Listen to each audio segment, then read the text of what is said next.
The Curse and Terrors of Rufus O'Reilly. William Hovey Smith, 2015.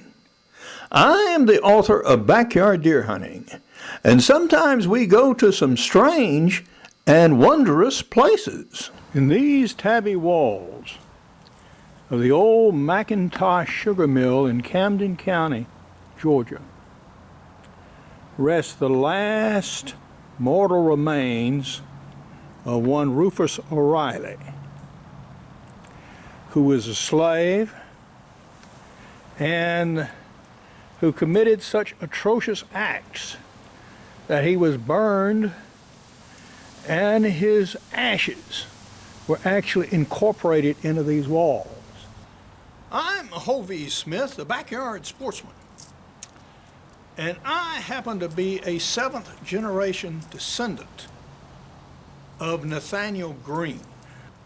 Nathaniel Greene was a Revolutionary War general who, after the war, was granted some former Tory lands on Cumberland Island and built the mansion known as Dungeness. Not only was Nathaniel granted lands in Georgia, but also some of his troops were too. And one of these was a Sergeant O'Reilly. Now, instead of being granted on the island, which is over there about 7 miles, O'Reilly was granted lands here on the mainland. And as was customary at the time, he purchased slaves to help work his land. Well, some of these slaves were female, and he slept with some of his slaves, and he sired at least one child that we know of. And that child came to be known as Rufus. Rufus had a shock of red hair from his father, although being a partial black man, the hair was sort of burnt umber color rather than being absolutely red like his father's was. And he was a slave. Although of the manner bred, he was not to the manner born. Consequently, he could inherit no property. He remained a slave. And as he grew up, his mother, in fact, wet nursed O'Reilly's children by his white wife. So this grew to be a close, complicated, and ultimately hateful relationship between them all. Rufus was treated somewhat like a pet, for want of a better term. He was dressed in clothes. He was housed near the manor house. He was treated something like a human toy, for want of a better word. He was not really in the black society and not really in the white society, but somewhere in between, neither quite slave nor quite free.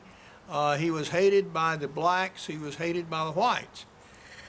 He was pretty well a cast-out person from the get-go. Consequently, he took his solace where he could, and that was in the woods. And that was among the people he met there. Some of these were runaway slaves. Some of these were Seminole Indians. And he learned what he could from them. And he was very particularly attracted to voodoo as well as the customs of the local Indians, including the Yuchi, who were relatives of the Cherokee but not identical to. Well, the Yuchi Indians had a very active spirit life, and they believed in spirits. They believed they could conjure spirits. They believed they could control spirits. And they taught him some of this. And so ultimately he grew up to be a man, and he was, as a physical individual, a very large, strapling, powerful individual. He was not a tiny guy. Well, this was to his advantage somewhat because his master decided that he would be an imposing figure as a bodyguard. And so he started taking him on his trips wherever he went. Now, back in those days when one traveled, one traveled. He went to New Orleans, for example, and he stayed for 3 months. You didn't go to New Orleans for a couple of days and come back in those days. It took 2 weeks to make the trip. So if you went to New Orleans for something, you were going to stay there for a while, usually.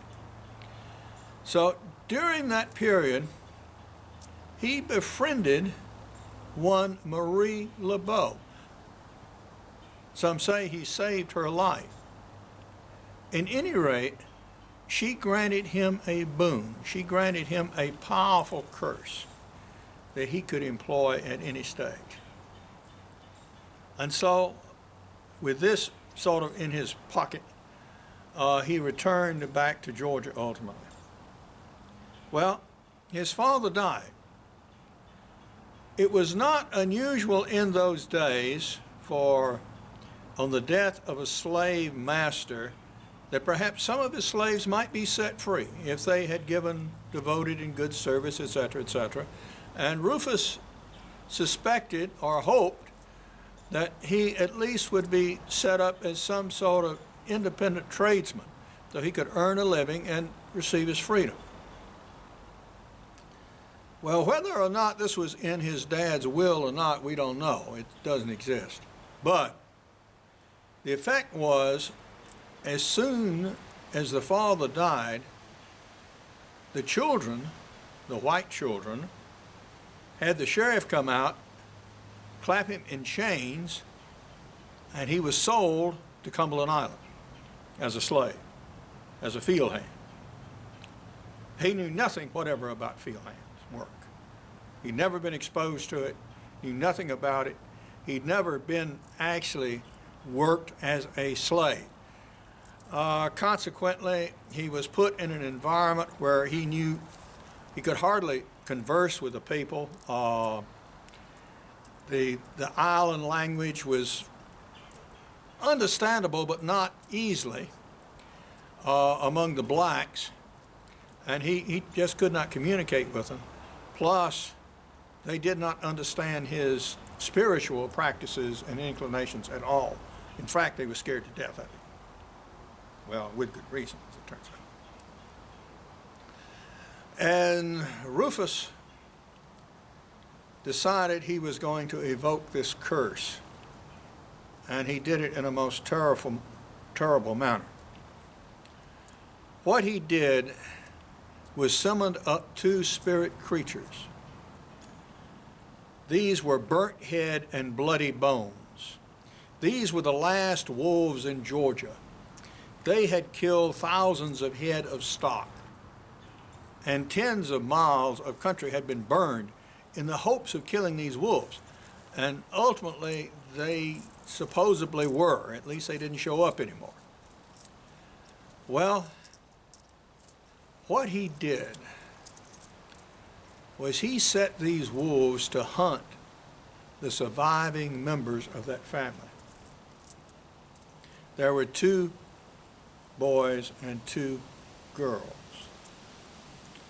And the way this manifested itself, sometimes when they were alone in the woods somehow,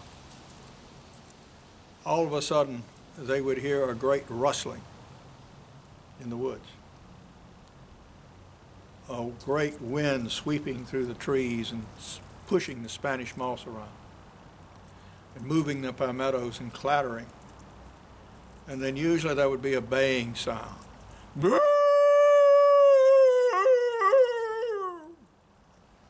As the wolves came in pursuit. As they approached, the baying would get louder.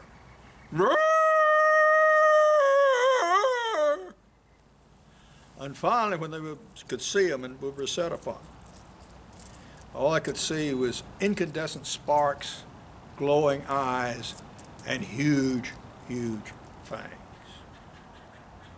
When they captured them, they grasped them by the claws and ripped them and literally tore them to atoms and vaporized them. The only thing that remained were their boots, which were anchored on the holy soil. 3 of the children died in some similar fashion. The 4th, a girl, she heard the noise. Her other 3 siblings had died by that time. She threw herself prostrate across the holy ground and begged for mercy, and repented her sins, and was spared. But she went mad and produced no children. So consequently, that entire generation, that entire line of descendants was completely removed from the face of the earth. Well, all the white O'Reillys were dead. Only Rufus survived. Rufus was a slave. He could not inherit. He was on Cumberland Island.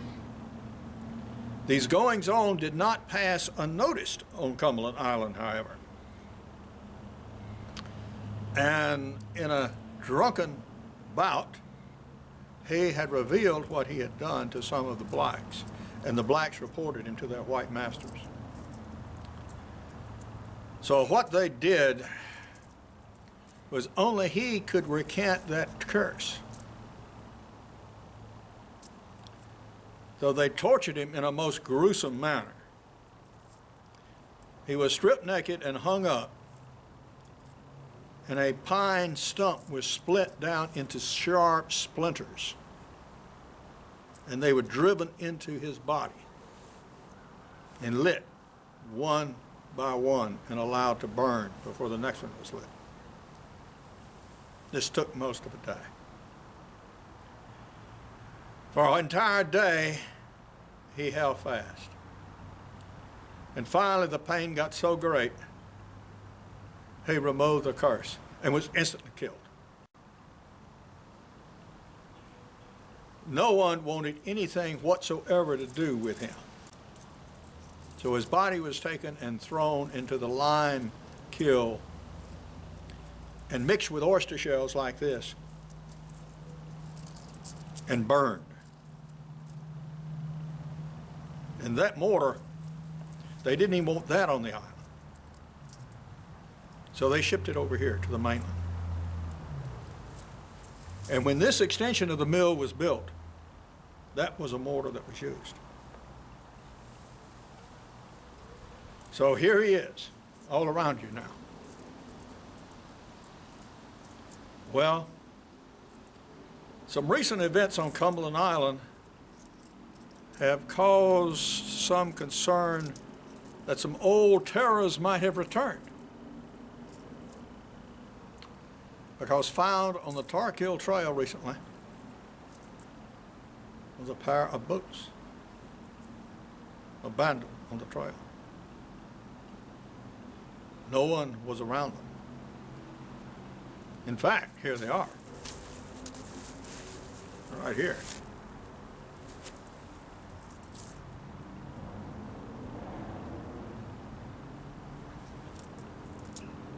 There was this pair and a smaller one left on the trail. Why would anyone leave perfectly good boots on the trail miles from anywhere? I don't know. But it brings up the possibility that perhaps the old terrors have returned. Perhaps bloody bones and burnt head are at their work again. So if you're hiking the trails of Cumberland Island, and all of a sudden the wind picks up, and the Spanish moss starts blowing, and the palmettos start creaking, and you hear a howl,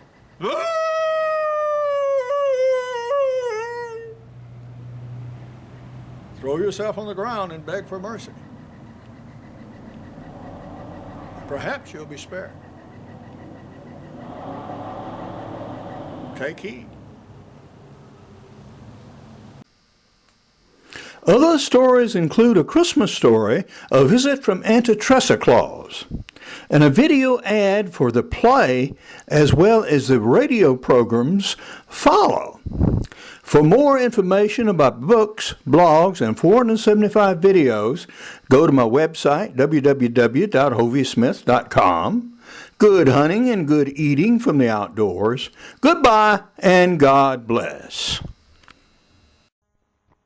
A Visit from Antitrust is a new Christmas play set between the 1930s and the 1950s in Anytown, USA. It has been a hard year for the J family. Daddy is out of work, Mother has a part-time job, and between them they can only manage 2 fairly nice presents for their children and some few small things for themselves. They're not going to be able to have the traditional Christmas dinner. Unfortunately, Jennifer, the youngest daughter, has inadvertently invited Antitrust from the North Pole to join them.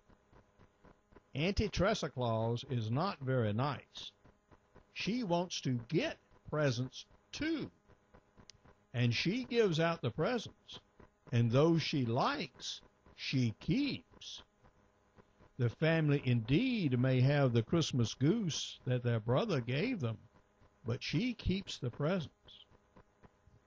She sits down and she decides that she wants that air rifle, and she wants Jennifer's princess dress, and the kids must give them to her freely, of their own free will, or everybody loses everything, the Christmas dinner, all that goes. Thanks to a silver coin baked into an English plum pudding, Jennifer manages to reverse the events of the day, and the Jays do have their nice Christmas. Antitrust leaves empty-handed to call on the hapless Honolulu hockey family in Hawaii. The one-act play, which is ideal for small church and school groups, is now available for production. It will have a running time of about 30 minutes and use 8 actors. If you wish to contact me about the materials, you may do so at the web address given below. The short story will be read this Christmas season on Voice America Radio.